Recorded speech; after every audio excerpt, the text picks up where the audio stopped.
Naiisip nyo rin ba na sobrang dami na ng party list sa Pilipinas ngayong darating na eleksyon?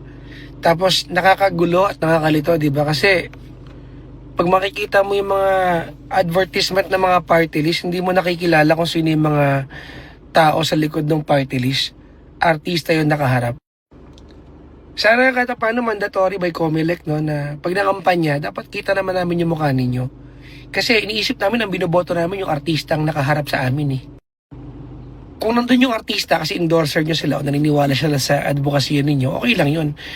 Pero di ba dapat kasama kayo sa billboard o kayo sa advertisement para kilala naman namin kayo. Para kahit papano hindi lang blind voting yung gagawin ng tao. Kayo magsabi sa amin ng plataforma ninyo, hindi yung artista yung nagkasabi ng plataforma ninyo para sa inyo.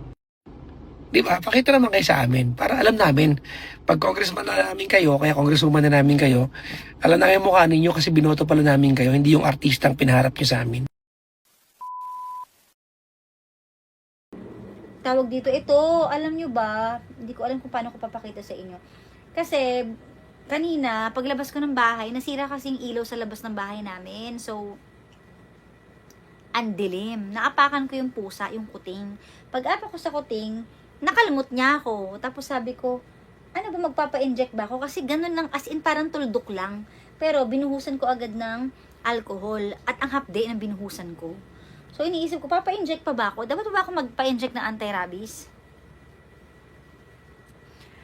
Yun lang ang tanong ko. So, comment down. Sobrang liit lang, pero sabi para safe daw. Hindi ko alam. Kasi yung pusa na yun, bagong ampun lang namin yun.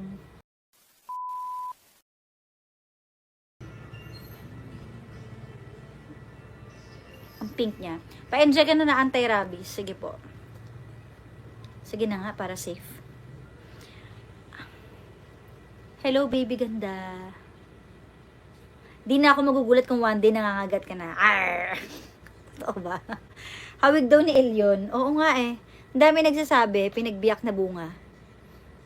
Hawig nga ni Elyon. Nakuha niya yung kutis ng ng foreigner. Napakabilis, 10 na agad. Mangangalahati na yan for sure. Pero sige, wag muna tayo magbilang kasi ang bilis naman talaga, no? Parang kakatulog mo lang. Maya-maya nasa office ka na ulit, no? Yung araw-araw na routine ba? Parang ang bilis-bilis ng mga pangyayari. Parang ako lang din na nakalmot ako ng pusa last night. Ang bilis, ha? Ngayon, andun na ako sa munisipyo, nagpapa-anti-rabies. Parang kailan lang, di ba, normal pa, wala pang kalmot. Ngayon may kalmot na. Ang dami talagang pwedeng mangyari sa isang araw, sa isang oras, sa ilang minuto, di ba? Kuting or kahit kalmot, importanteng magpa-inject kayo para hindi kayo mapraning kasi hindi niyo naman sure kung may rabies o wala. At tinanong ko din yan habang ini-injectan ako kanina, sabi ko kahit po ba kalmot lang, kahit light lang na kalmot, pwede pa rin magka-rabies. Opo, pwede po. Kasi yung mga pusa, dinidilaan pala nila yung kanilang mga kuko. So yung kukong ginamit nila sa pagkalmot sa'yo, siyempre may laway na yan na dinila-dilaan nila or kung ano man, tsaka para safe na rin. So sa mga nakalmot dyan ng pusa, kahit alaga nyo pa yan sa bahay, maging safe po tayo kasi pwede nyong ikamatayan. O, tinakot ko talaga kayo, di ba? Hindi, seriously speaking ha, pwede po. Pwede kayong, baka bukas, di ba, maglaway na kayo or kung ano, maglaway talaga. Hindi, pero kidding aside, totoo nga, kailangan yung maging health first.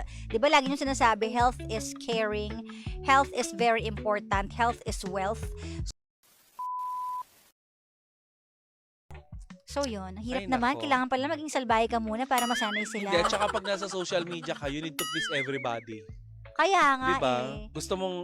Kahit gusto mo magpakatotoo, minsan kailangan maging bait-baitan ka. Eh ako, Oo Diyos ko, nga. Tsaka lagi may napakaiksi say. ng buhay para i-please ko kayong lahat. Hindi naman kayo Oo. ganun kaganda. Kaya nga. Kaya nga. Hindi! Alam mo, Ano ba yan? Alam mo naman, ano yan? Comment ko lang lagi. Kaya nga. So, doon niya na-realize na, wala na pala akong feelings. oh well, ganun naman talaga kapag pag Yun nanghingi pala ka ang ng closure. ang anuhan. Ikaw, paano ka ba manghingi ng closure? Hindi ako ganun. Nag-aahit ako. Grabe naman yun. For closure. Oo. Grabe siya. Talaga, nag-close talaga, te. I do shave. Grabe. Yeah, moist. Kasi naman. Moist and slimy. Ikaw, paano ka manghingi ng closure? Ay, hindi ako nagbibigay ng closure, diba? Talaga? Bigla ako Baka hindi ka nag-shave. bigla lang ako nagiging ghost. Nagiging Talaga? Casper, oo. Tsaka ng gano'n. Naglalaho, oo. Pero, Kasi parang masakit yung closure eh. So, wag na lang. correct. Naging lesson learned na hindi niya na ulitin. Ikaw ba? Papatawarin mo kung ikaw? Hindi eh. Hindi ko papatawarin. Nakikipagtsorbahan? Hindi ko papatawarin. Talaga? Mm. Talaga? Kahit magkita lang sila ng ex niya? Hindi Yung ko nang bash papatawarin. sa'yo? Hindi ko papatawarin. Talaga? Oo, hindi. Kahit nakita mo lang nagka-chat sila and they're good. They're like talking to each other na. Yun ang bash sa'yo Hindi yung nanay nung isa Ano ba yan? Oh. Depende siguro. Masyado bang masakit yung mga Dependo. sinabi sa'yo? Masyadong masakit, hindi lang sinabi at pinagdaanan ko kasi. Talaga? Oo, parang panghahamak ng sobra. Talaga? Ganon. Paano- Yung pinupost ka, Talaga Oo. pinost ka? yun yung yung Ba't hindi pinupost ka nagdemanda ng cybercrime nun? wala namang name eh. Talaga? Pero kumbaga, completely Wala palang pangalan eh. Why you... Ayun yung eksena yun, tapos may PM sa akin. O di parang magbubulag-bulagan pa Hindi ka tayo. pinangalanan pero pini-M ka. Anong Oo. chika sa'yo? Nakalimutan ko na. Hindi mo nakakalimutan yan. Naniniwala ako. Hindi mo... Na sa Saan? tuwing meron kang kaaway, ang makikipag-away ay mga fans mo. Ay, mga supporters depende mo. naman yun. Halimbawa, Pero ikaw syempre, yung hindi- nagkamali pero didepensa Ay, pa rin hindi. nila. Siyempre kung may naman, ba't naman aamin naman ako sa pagkakamali ko. Mm-mm. Diba? Let's make love, not war. Oh. Pero doon sa part na yon, Hoy, nakalimutan ko na yun, tingin mo sinong mali? Ikaw o siya? Ay, wala naman akong ginawa, so ba't ako magiging mali? Oh my gosh. Diba?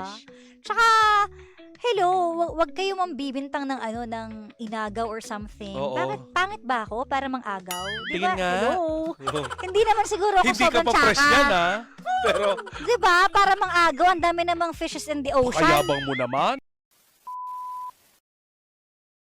At sana din ay may natutunan kayo sa mga issue today. Ang Ay! dami, grabe. Ay, basta pass is pass. Wala na akong Mm-mm. ano dyan. Wala ka ng galit. Oo, wala na. Uy, sabi mo kanina masama ang loob mo. Oy, hindi Wala akong sinasabi. Kumbaga, pass na yun eh. Masakit pa rin.